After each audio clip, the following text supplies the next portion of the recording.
Hey! Ọmọ yín náà yan olólùfẹ́ Yorùbáwùyí mo tún dé láàárọ̀ ẹ jọ̀ọ́ ṣé wàhálà no dey finish for this country. Nigeria, Yorùbá people, àwọn la máa gbára wálẹ̀. Oníkálukú ti ń gbọ̀n, oníkálukú ti mọ bó ṣe ń lọ. Ojú wa ti ń jà, ojú wa ti ń là. Yé, sister tẹ́ ń wò lẹ́gbẹ̀ẹ́ mi, sister yìí sọ̀rọ̀. Sister yìí sọ̀rọ̀. Ó ní ẹ má jẹ́ kí wọ́n kájọ wa o. Bó tiẹ̀ jẹ́ pé at the end àwa mọ̀ pé Nàìjíríà ò lè dá. Nítorí bunch of olè ní gbogbo wọn tó lè bá ti ń gbé olè máa ń gbà ni. Wọ́n kàn fẹ́ máa parọ́ fún wa ni. Mo fẹ́ máa parọ́ fún wa ni. Ọ̀rọ̀ burúkú pẹ̀lú ẹ̀rín lélẹ́yìí o. Wàhálà be like waiting. Wàhálà be like Indomie tí wọ́n fi kerosene sí. Mo wo ọ̀rọ̀ yìí títí pé ṣé nìkan ni wọ́n dá ayé fún ni. Ẹ máa gbọ́rọ̀ lẹ́nu wọn o, tó ẹnu oníkan láti máa ń gbọ́ pọ̀n wọn. Ṣùgbọ́n first of all, introduction. Yorùbáwùyí mo gbede fún yín. For how long la máa continue láti máa sọ pé torí pé nìkan jẹ́ kinní kan, a ṣe gbọ́dọ̀ ṣe kinní kan níwájú àwọn ọmọ Fúlàní tí wọ́n rẹ́dí àti gbéjọba sílẹ̀. And when we talk, one olójú òwúwí kan a ní bóyá kan fọmọ òun rọ́pò, bóyá kan fi ẹ̀jẹ̀ ọmọ òun fọ Nàìjíríà. Ṣé bóun lè lè tẹ̀ ń gbé máa gbọ́ lẹ́nu sísà mi wípé ojú àwọn ọmọ Yorùbá, ojú ìran Yorùbá, ojú wa ti là. Ojú wa ti là. How long la individual àwọn lọ sílé lágbájá tó bá ti bẹ́ kún lédè lágbájá ẹ máa bẹ́rin jáde. How long la máa continue? Ṣé Amẹ́ríkà tẹ̀yìn wà? Ṣé ẹ̀ ń lọ sílé Joe Biden? Lọ bá Joe Biden pé Joe Biden o assist mi o. Àbẹ́yìn tẹ́ wà ní UK.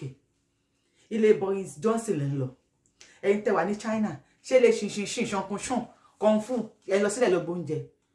We don't want to go to ilé anybody láti lọ gbóúnjẹ mọ́. We want freedom. Freedom la need. Kò sí nǹkan mi ta fẹ́ ta pé kí freedom wà fún wa ká ní òmìnira. Nítorí pé àwọn mọ̀ pé àwọn ọmọ Fúlàní wàláhì wọn ready àti gbéjọba sílẹ̀. Wọn ò dẹ̀ ní gbélẹ̀. Wọ́n á fẹ́ gbéjọba sílẹ̀, wọ́n á kówó kò lẹ̀. Ṣé bá fẹ́ gbéjọba sílẹ̀ lóòótọ́? MC ẹ má sister wa yìí ó drag at MC àti Tinubu ó drag wọn bí tiger generator báyìí.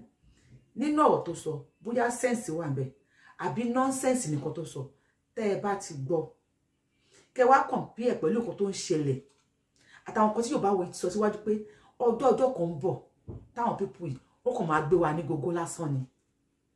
Àsìkò kan ń bọ̀ tó jẹ́ pé a máa kówó sí báǹkì a ní rówó wa gbà. Ẹ̀yin tẹ́ bá ń tẹ̀lé Yorùbáwùyí ẹ mọ̀ pé mo ti sọ yẹn fún yín tipẹ́tipẹ́ bó lè jẹ́ pé lot of people ló bú mi. Mo nígbà kan bọ̀ tí ò ní sí network. Only network will happen. Network ti happen o. Transfer gan, rí transfer gan ṣe lọ́wọ́lọ́wọ́ ẹ̀ because the network is not good. You cannot even do transfer. So what else do you want? Ẹ gbọ́ lẹ́nu sister wa. Nígbà táwọn tí ìlú bá dá ni ṣé àwọn máa kọ́ àwọn tí mo lọ sí ìlú òyìnbó. Tí ìlú bá dá ni ṣé àwọn máa rìn pẹ̀lú security. Wọ́n kó security bá ń sà sẹ́yìn. Security mélòó lẹ́yìn kó sẹ́yìn. Nílùú òyìnbó tẹ̀ tí ń rìn. Báńsà mélòó ló ń tẹ̀lé yín.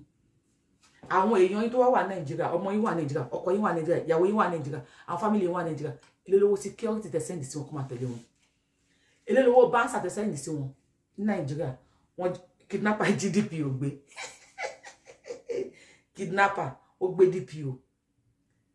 Tẹ́ bá nídìí ẹ tó máa sì kí àwọn ẹ̀rù èèyàn yín. Kì í ṣe DPO lè máa connect tó máa fún àwọn ọlọ́pàá tó máa ṣọ́ yín. Wọ́n ti gbé DPO. Wàláì Nàìjíríà dàbí Indomie tí wọ́n fi kerosene sí ni. A lè jẹ tán. The best náà ni pé kéèyàn da Indomie oní kerosene nù. Kó wá àmàlà tó dáa. Kó sè. Kó rò kó fẹ́lẹ́. Kó máa jẹ. Sister mi sọ̀rọ̀ sókè o. Àwọn ayé fẹ́ gbọ́ ẹ. Ẹnu oníkan wọ́n ti máa ń gbọ́ pọ̀n. A ti jí. Bèbí ti ṣẹ́jú náà mọ́ dìdìrìn. Àgọ̀ mọ́. Ẹ já lọ ilé wa. Iléyá o. Iléyá. Ọmọ Yorùbá o. Iléyá.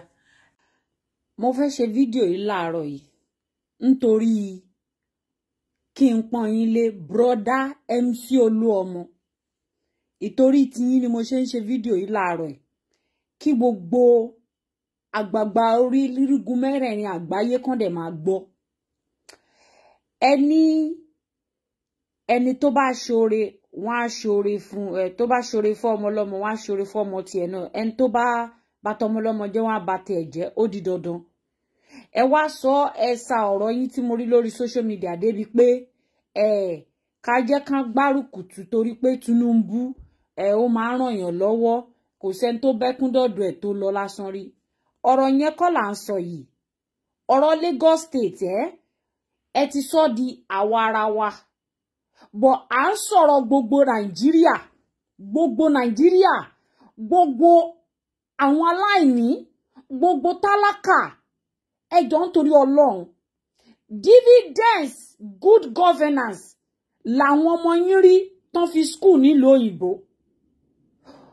Dividends, governance lẹ́yìn rí tẹ́ fi kó àwọn ọmọ yín lọ sílùú òyìnbó. Mo jí láàárọ̀ mo tí fepo sẹ́nu, mo tí fata sẹ́nu. Mi ò sọ pé Tinubu ò dá as an individual. Kò sẹ́ni tó sọ pé Jagaban kò dá as an individual. Nǹkan tá ń sọ ni pé ibi tí wọ́n gbé state Nigeria dé lọ́wọ́ tá wà yìí, debt tí Nigeria wà nú ẹ̀ over billion. It require a strong hand. The health of Baba as right now kò ṣe nǹkan tí Nigeria fẹ́. A lè kúrò nínú iná ká túbọ̀ sínú epo gbígbá. Buhari ní iná tá wà báyìí. Tá bá wá gbé ìjọba Nigeria fún Tinubu, inú epo gbígbá là ń lọ. Because kò ní lè mójútó gbogbo nǹkan tó ti bàjẹ́ tó nídìí àtúnṣe. Nǹkan tá ń sọ gangan nìyẹn. Ẹ̀yin sọ pé ẹ̀yin ràn yàn lọ́wọ́ nípa tiyín o. Ó yé wa, àlámọ̀, abùjẹbùdànù lẹ́yìn náà, ẹ ṣé gan. Àmọ́ ó ní ẹlòmíì ní ilé ẹ̀ tó jẹ́ pé àti jẹ oúnjẹ ẹ̀kan lójúmọ́ ìnira ni. Ta ló fẹ́ sọ fún? Ẹ dẹ̀ ti gbàgbé òyìnbó tó ní a man cannot be a company. A tree cannot be a forest. And one animal cannot populate a zoo. Kò yé yín. Nǹkan tá ń sọ gangan nìyẹn. Ẹ má ṣì wá gbọ́ pẹ̀lú ọ̀rọ̀ yín àtàlàyé yín, kò sẹ́ni tí ò yé. Àmọ́ bí tí wọ́n bà Nàìjíríà dé, ẹ̀yin ẹ wo oil and gas system. Wọ́n ti sọ di me, myself and I business. Ẹ wá sọ fún wa. Nigeria needs somebody to get him off the knee. Orí ìkúnlẹ̀ ní Nigeria wà báyìí. Ó ń wá olùrànlọ́wọ́ tó máa gbé dìde kó dìde bí giant of Africa tó jẹ́. Òun là ń sọ fún yín. Ẹ má sọ pé ọ̀kọ̀ọ̀kan 8 Tinubu. Ẹ jọ̀ọ́ nítorí Ọlọ́run. Ẹ jẹ́ kí ìlú yìí dìde. There is nothing like bambam moyo. Káyọ̀ èèyàn máa run system of governance bí ìgbà tó yẹ pé family entity wọn ni. Ẹ jọ̀ọ́ nítorí Ọlọ́run. Ẹ jọ̀ọ́. À ń wá ẹni tó máa gbé lọ òfin kalẹ̀ tó jẹ́ pé mẹ̀kúnnù ìrànlọ́wọ́ á wà fún mẹ̀kúnnù, òun là ń tọrọ. Kò sẹ́ni tó sọ pé ìjọba ẹ̀ ò lè dá. Àmọ́ health bàbá at this moment will not make him able to. Wọ́n ò lè dédé pé bàbá pé something is happening in Mina. He will jump on the flight and be going. Wọ́n ò lè ní nǹkan kan ṣẹlẹ̀ ń Kogi that require his attention. Àdèmọ̀ pé lóòótọ́ governor a president ò lè máa lọ from place to place. But tó bá put nǹkan in place, mind the àwọn alert á lè follow. Mind the Buhari ò sí 100% alert. Neither is Baba. Neither is Atiku. Ẹ wá sọ fún wa, ṣé dandan ni? Sincerity ti sọnù nínú òfin ilẹ̀ Nigeria. The constitution is broken. Constitution tó ṣe tó jẹ́ pé selfish interest àwọn olóṣèlú àtàwọn tó lówó àti kéréje láàrin wọn nìkan ni. Kí ló wá ṣe mẹ̀kúnnù? Ẹ̀ṣẹ̀ wo ni mẹ̀kúnnù ṣẹ̀ tí wọ́n lè ríran lọ́wọ́? School ò dá mọ́. Hospital ò bọ́ sí mọ́. Ẹni tí ò bá lọ private school lè lọ school. Ẹni tí ò bá lọ private hospital lè lọ hospital. Àwọn èèyàn kú pípípí. You cannot get to the age of 40. You begin to have unnecessary or undiagnosed. Ìlú òyìnbó tó bá ti wọ 40, wọ́n ti fi sí category tó jẹ́ pé health will be monitored in one way or the other. Ẹ jọ̀ọ́ nítorí Ọlọ́run. Ẹ jẹ́ ká kọ́là kúrò lẹ́kọ̀ọ́ ẹ̀kọ́ kọ́là. Ewé ló kọ́là sẹ́kọ̀ọ́. Let the reality set. We're not breeding family business here. We're breeding a country. The country is bleeding.